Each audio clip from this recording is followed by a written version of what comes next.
Italy, Germany, Greece ও Romania পৃথক খাতে বাংলাদেশ থেকে দক্ষ কর্মী নেওয়ার আগ্রহ দেখিয়েছেন। তবে জাহাজ নির্মাণ, বস্ত্র তৈরি, পোশাক, তথ্য ও যোগাযোগ প্রযুক্তি, নির্মাণ খাত, পর্যটন ও কৃষি খাতে দক্ষ কর্মী পাঠানোর সুযোগ পাবে বাংলাদেশ। ইউরোপীয় ইউনিয়নের 4টি দেশ তাদের 6টি খাতে বাংলাদেশ থেকে দক্ষ কর্মী নেওয়ার আগ্রহ প্রকাশ করছে। EU 4 দেশে দক্ষ কর্মী পাঠাতে আগামী জুনের মধ্যে পথ নকশা চূড়ান্ত করা হচ্ছে। দক্ষ কর্মী পাঠানোর সামর্থ্য অর্জনের লক্ষ্যে প্রাথমিকভাবে বাংলাদেশকে 30 লাখ ইউরো আর্থিক সহায়তা দিচ্ছে। ওই 4 দেশ হল ইতালি, জার্মানি, গ্রিস ও রোমানিয়া। পররাষ্ট্র মন্ত্রণালয়ের কর্মকর্তারা এক প্রতিবেদককে জানিয়েছেন, প্রায় 2 বছর ধরে বাংলাদেশের সঙ্গে ইউর বৈধ পথে অভিবাসনের বিষয়ে আলোচনা চলছে।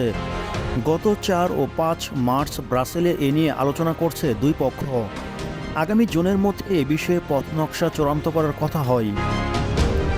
এদিকে বৈধ পথে ইউরোপে আবাসনের সহায়তার জন্য ইউর কাছে 2021 সালে ট্যালেন্ট পার্টনারশিপ নামে বিশেষায়িত কর্মসূচি শুরু করছে। এর আওতায় থাকা 7 দেশের মধ্যে বাংলাদেশ অন্যতম। মূলত ইউরোপের বাইরে অংশীদার দেশগুলোর নাগরিকদের দক্ষতা অর্জন ও কাজের সুযোগ দিতে এ কর্মসূচি দিয়েছে ইউ। বাংলাদেশ মনে করছে, ট্যালেন্ট পার্টনারশিপের আওতায় 4 দেশে দক্ষ কর্মী পাঠানো শুরু হলে তারই ধারাবাহিকতায় ইউরোপের অন্যান্য দেশের পাশাপাশি উন্নত বিশ্ব কাজের পরিধি বৃদ্ধি পাবে।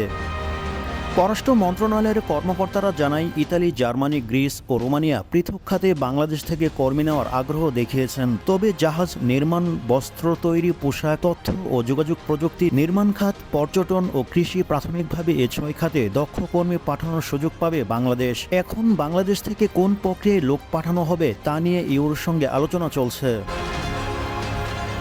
দক্ষ কর্মী পাঠানোর পথ নকশা চূড়ান্ত করার বিষয়ে গত বুধবার পররাষ্ট্র সচিব মাসুদ বিন মোমেনের সভাপতিত্বে তার দপ্তরে এক আন্তঃ মন্ত্রণালয়ের সভা হয়েছে। জানতে চাইলে মাসুদ বিন মোমেন গণমাধ্যমকে বলেন, আগামী জুনের মধ্যে পথ নকশা চূড়ান্ত করে এটি বাস্তবায়নে এগিয়ে যাওয়ার আশা করছি। ইউর ট্যালেন্ট পার্টনারশিপ একটি পরীক্ষামূলক প্রকল্প।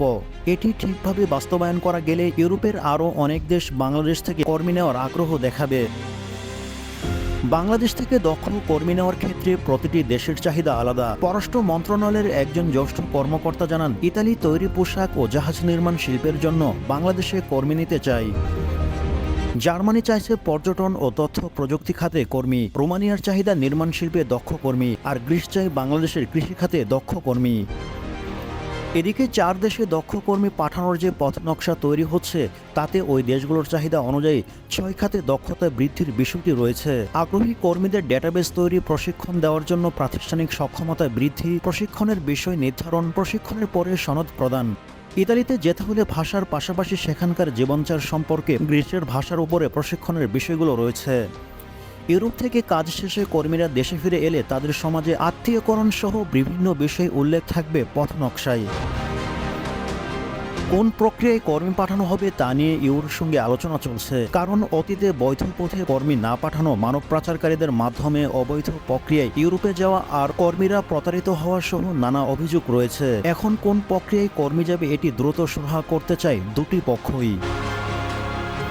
এ বিষয়ে জানতে চাইলে সংশ্লিষ্ট একজন সরকারি কর্মকর্তা বলেছেন, সাম্প্রতিককালে বাংলাদেশ থেকে 2টি প্রক্রিয়ায় কর্মী পাঠানো সফলভাবে সম্পন্ন হয়েছে। এর একটি হচ্ছে বিশেষায়িত দক্ষ কর্মী, যার মাধ্যমে জাপানে লোক পাঠানো হয়। আরেকটি হচ্ছে দক্ষিণ কোরিয়ার জন্য অনুসৃত কর্মসংস্থান অনুমোদন প্রকল্প। ইউরোপের ক্ষেত্রে এই 2টি মডেলের ধারাবাহিকতায় একটি মডেল তৈরি করা যেতে পারে, কিংবা অতীতে হংকংয়ে যেভাবে লোক পাঠানো হয়েছে সেটিও বিবেচনায় নেওয়া যেতে পারে।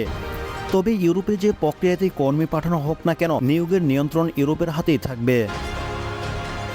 বাংলাদেশে একাধিক বৃহৎ প্রকল্পে অন্তত 40,000 শ্রমিক কাজ করছে এবং পদ্মা সেতু, রূপপুর পারমাণবিক বিদ্যুৎ কেন্দ্র, মেট্রো রেল বা এ ধরনের প্রকল্পে কাজ করার জন্য বিশেষ দক্ষতার প্রয়োজন হয় এবং সেটি তারা অর্জন করেছেন, কিন্তু তাদের প্রাতিষ্ঠানিক কোনো সনদ নেই।